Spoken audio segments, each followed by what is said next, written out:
को कभी नहीं मुझे समर्पित करता है, उसके जीवन से मैं शूल हटा देता हूँ। बेलपत्री का वृक्ष सूख गया, पुराण हरा नहीं रहा, पत्ते नहीं है, हरापन नहीं है, पूरा सूख गया। बेलपत्री के वृक्ष को बचा कर देखो, पूर्ण तरह से महीने में तब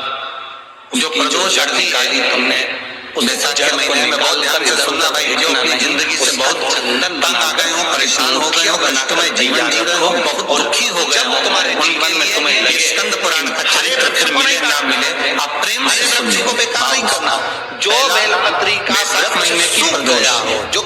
पत्ती नहीं आ रही, फल नहीं आ रहा, चाहे वो शनिचरी को तुमने बचाया देख लिया हो, सोमवार की हो, मंगल की हो, बुधवार की हो, गुरुवार की हो, शुक्रवार की हो, शनिवार की हो, काट लेंगे, कोई भी बात नहीं हो, फल नहीं आता, पूरा की प्रदोष हो गया है, उसमें ना पत्ती है ना प्रदोष काल है, बिल्कुल शाम का समय। उस बेलपत्री के वृक्ष की जड़ को, डूबने को, उसको निकाल लो, डूबा ही हो, अच्छी मुठिया उस समय पर सूर्य के डूबन के तुरंत बाद बाबा उस मुठिया को धतूरे के सामने बेलपत्री न चंदन घिसने का, बेलपत्री के उस घर घिसकर सात चंदन को बाबा के शिवलिंग पर समर्पित करे जाते हैं। महाराज अपनी जिंदगी में अड़चनों को हटाने के लिए हर महीने आप जिस प्रदोष, हर महीने आप जिस नौकरी में आप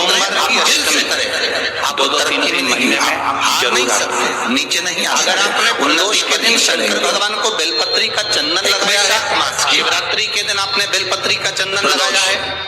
और यदि सोमवार की अष्टमी के दिन बेलपत्री का चंदन लगाया है, शिवरात्रि के दिन आप अलग अलग कर लीजिए। मध्याह्न का समय एक डब्बी रख लो आपके पास में कि मैंने सोमवार की अष्टमी के दिन बाबा को चंदन का लेपन करा है, और बेलपत्री शिवरात्रि होती है माघ की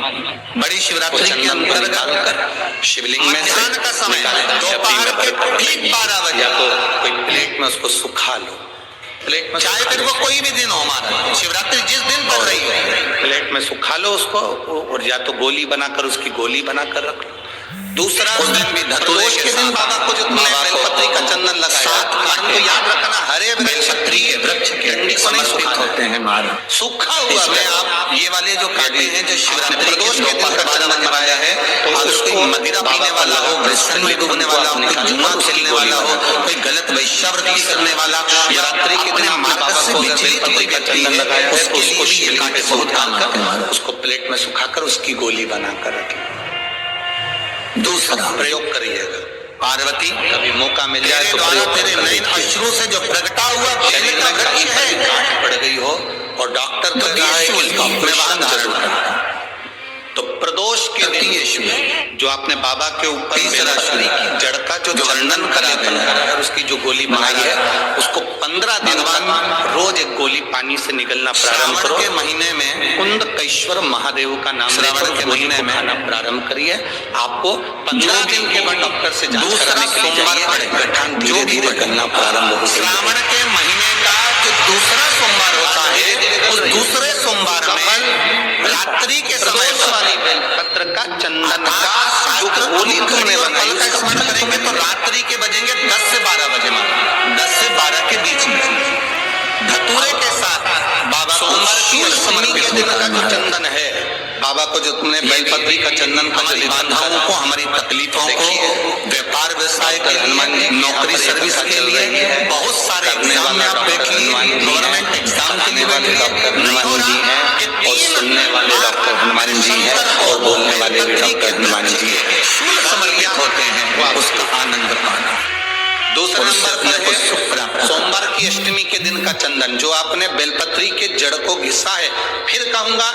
इस बात को विशेष बात बोल रहा हूँ कि नैन शुरू से जो पेड़ को रुद्राक्ष का पौधा, हरे पेड़ को नहीं, जो पार्वती की नैन शुरू से जो गया हुआ वो बेलपत्री का पौधा है, उसको बजा कर दे, और लोग ये पेड़ पूरा सूख चुका है, तब उस पेड़ की जड़ जो जिसको लोग महेश्वरी कहने वाले, उसकी जड़।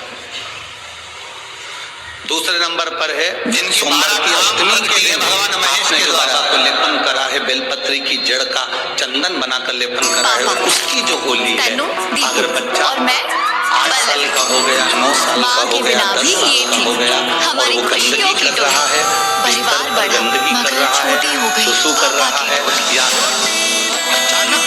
उसको भय हो जाता है, या किसी ना किसी तरह से उसको रोग ग्रसित हो जाता है, उस बच्चे को भी आप छोटी सी गोली हफ्ते में केवल एक बार, जो सोमवार की अष्टमी के दिन जो आपने चंदन का लेपन करा है, हफ्ते में एक बार उस गोली को बच्चे को पीस कर पानी के साथ देना प्रारंभ करो। आपको धीरे धीरे उस बच्चे में आनंद की अनुभूति हो जाएगी। गंदगी नहीं कर सकता। अब तीसरे नंबर पर है शिवरात्रि के दिन जो हमने बाबा को बेलपत्री के चंदन का लेपन करा। शिवरात्रि के दिन, शिवरात्रि के दिन हमने बाबा को जो बेलपत्री का चंदन का लेपन करा, उस चंदन की गोली, कभी डॉक्टर कह दे कि तुम्हारे रीढ़ की हड्डी में गैप हो गया है, तुम्हारी पीछे की जो रीढ़ की हड्डी उसमें गैप हो गया है, या आपकी जो हड्डियां हैं वो कमजोर हो गई हैं, या घुटने की हड्डी कमजोर हो गई है, कुर्सी पर बैठना पड़ रहा है, तो उस समय पर हफ्ते में 2 बार जो तुमने शिवरात्रि के दिन बाबा को चंदन का लेपन करा और उसकी जो गोली बनाई, वो हफ्ते में 2 बार आप उस बेलपत्री के चंदन